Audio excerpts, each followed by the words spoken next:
బీసీలను సీఎం రేవంత్ రెడ్డి మభ్యపెడుతున్నారన్న BJP MP Raghunandan వ్యాఖ్యలకు కాంగ్రెస్ నేత ఆది శ్రీనివాస్ కౌంటర్ ఇచ్చారు.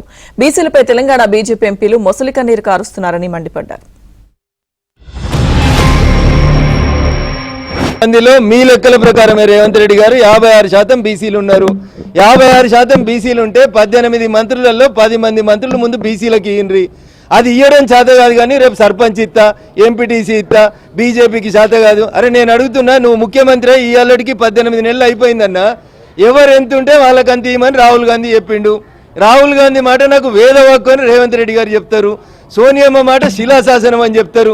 మరి మీరు ఇది నిజమే అయితే 56% ఉన్న తెలంగాణ బీసీలకి ఎందుకు ముఖ్యమంత్రి పదవి ఇయ్యరో ఒకసారి రేవంత్ రెడ్డి గారు చెప్పాలి. రేవంత్ రెడ్డి గారు లెక్కల ప్రకారం 10% లేని అగ్రకులాలకి 7 మంత్రి పదవులు ఎందుకుంటాయో రేవంత్ రెడ్డి చెప్పాలి, రాహుల్ గాంధీ గారు చెప్పాలి. 56% ఉన్న బీసీలకి 3 ఎందుకుంటాయి మంత్రి పదవులు, బరాబరి 10 లెక్క కట్టి ఇయ్యి. ఇది ఇచ్చిన తర్వాత నువ్వు ఇంకొక ఏళ్ళు చూపెడితే మంచిగా ఉంటుంది. నా దిక్కు 1 ఏళ్ళు చూపెడుతున్నా రేవంత్ రెడ్డి, నీ దిక్కు 4 ఏళ్ళు చూపెడుతున్నాయి. అది గుర్తుపెట్టుకోవాలి. పంచాయత్ చట్టాన్ని సవరిస్తూ ఆర్డినెన్స్ చేస్తే దానికి ఆమోదం పొందేసే క్రమంలో మీ సహకారం అందది.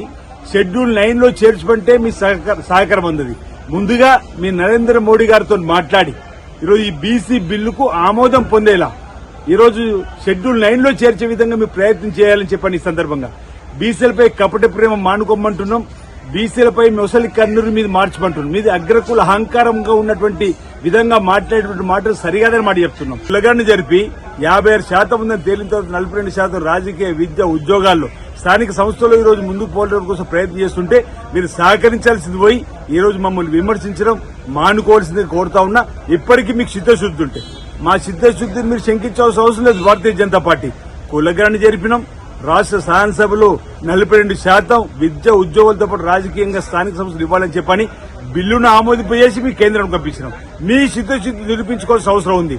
శాసనసభలో ఎమ్మెల్యేలేమో బీసీ బిల్లుకు మద్దతు అంటారు, ఇక్కడేమో మీ ఎంపీలు బీసీ బిల్లుకు మద్దతు ఇవ్వరు. 8 మంది ఎంపీలు తెలంగాణ నుంచి గెలిచిన వేరు ఎందుకు మీరు నోరు